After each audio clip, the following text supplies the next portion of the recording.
Beautiful souls, ಇದು love reading. ನೀವು ಮನಸ್ಸಲ್ಲಿರುವಂತಹ particular person ನ ಮನಸ್ಸಲ್ಲಿ ನೆನೆಯುತ್ತಾ ನೀವು ನಂಬೋ ದೇವ್ರನ್ನ ಕೇಳಿ ಈ ಒಂದು ಸಂಬಂಧದ ಬಗ್ಗೆ ನಿಮಗೆ ಏನ್ ತಿಳ್ಕೊಬೇಕಾಗಿರುವಂತದ್ದಾಗಿದೆ ಅಥವಾ ನಿಮಗೆ ಏನ್ ಗೈಡೆನ್ಸ್ ಬೇಕಾಗಿರುವಂತದ್ದಾಗಿದೆ ಅಂತ.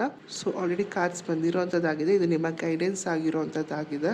ಈಗ ನೀವು ಒಂದ್ ಸ್ವಲ್ಪ ಟೈಮ್ ಕೊಡ್ಬೇಕಾಗಿರುವಂತದ್ದಾಗಿದೆ ನಿಮ್ಮ ಪರ್ಸನ್ಗೆ. ಬಿಕಾಸ್ ನಿಮ್ಮಿಬ್ರು ಮಧ್ಯೆ ಏನೇ ನಡೆದಿದ್ರು ಪಾಸ್ಟ್ ಅಲ್ಲಿ ಇಬ್ರು ಇಂದನೇ ನಡೆದಿರುವಂತದ್ದಾಗಿರುತ್ತೆ. ಒಂದ್ ಕೈಯಿಂದ ಏನ್ ಚಪ್ಪಾಳೆ ತಟ್ಟಲ್ಲ, ಅದೇ ರೀತಿ ಇಬ್ರು ಕೂಡ ರಿಯಾಕ್ಷನ್ ಅಂಡ್ ಆಕ್ಷನ್ ಬಂದಿರುವಂತದ್ದಾಗಿದೆ.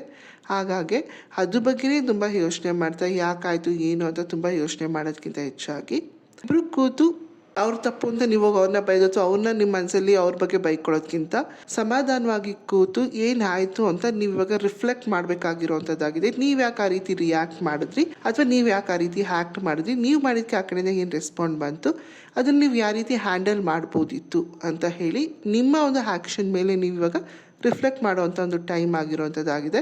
ಸೊ ಈ ಒಂದು ವಿಚಾರ ಮಾಡಬೇಕಾದ್ರೆ ನೀವು ತಲೆಯಲ್ಲಿ ಇಟ್ಕೋಬೇಕಾಗಿರೋದು ಈ ಸಂಬಂಧದ ಬಗ್ಗೆ ನಿಮಗೆ ಒಂದು ನಂಬಿಕೆ ಮತ್ತೆ ವಿಶ್ವಾಸ ಇರಲೇಬೇಕಾಗಿರುತ್ತೆ. ಈ ಒಂದು ಸಂಬಂಧ ಸರಿಯಾದ ರೀತಿಲಿ ನಡೆಯುತ್ತೆ, ನಾನು ಯಾವ ರೀತಿ ಸರಿ ಮಾಡಬೇಕು ಅಂತ. ಇಲ್ಲಿ ಯೂಶಲಿ ಏನಾಗುತ್ತೆ ಅಂದ್ರೆ ಯಾರು ತಪ್ಪು ಯಾರು ಸರಿ ಅಂತ ರಿಫ್ಲೆಕ್ಟ್ ಮಾಡುವಂತದ್ದಾಗಿರುತ್ತೆ. ಇಲ್ಲಿ ಆ ರೀತಿ ಆಗಿರಬಾರ್ದು.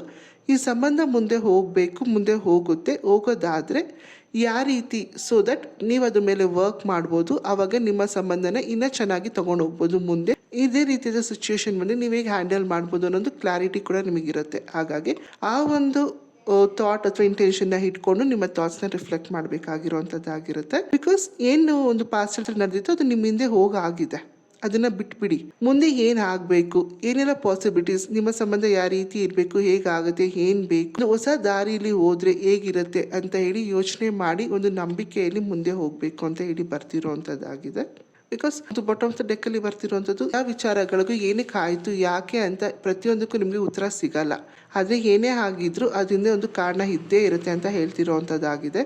ಸೊ ಇವಾಗ ಏನೇ ಆಗಿದೆ ನಿಮ್ಮ ಲೈಫಲ್ಲಿ ನಿಮ್ಮ ಪಾರ್ಟ್ನರ್ ಜೊತೆಗೆ, ಆ ಒಂದು ಸಿಚುವೇಶನ್ ಇಂದ ಒಂದು ಕಾರಣ ಇತ್ತು. ಹಾಗಾಗಿ ಅದನ್ನ ಹಿಂದೆ ಬಿಟ್ಟು ಯಾವಾಗ ನೀವು ಮುಂದೆ ಹೋಗೋದು ನೋಡ್ತೀರಾ ಆವಾಗ ನಿಮ್ಮ ಮುಂದೆ ಆ ಒಂದು ಬ್ಲೆಸ್ಸಿಂಗ್ಸ್ ಬರುವಂಥದ್ದಾಗಿರುತ್ತೆ. ಆವಾಗ ನಿಮಗೆ ಕಂಪ್ಲೀಟ್ ಕ್ಲಾರಿಟಿ ಬರುತ್ತೆ ಏನಕ್ಕೆ ಆಗಿತ್ತು ಏನಾಯ್ತು. So instead of figuring why, just know ಹೇಗೆ ಇದನ್ನು ಮುಂದೆ ತೊಗೊಂಡು ಹೋಗ್ಬೋದು ಅಂತ. ಐ ಹೋಪ್ ಈ ಒಂದು ಮೆಸೇಜ್ ನಿಮಗೆ ಕನೆಕ್ಟ್ ಆಗಿದೆ ಅಂತ. Thank you for watching this video. Don't forget to like, follow.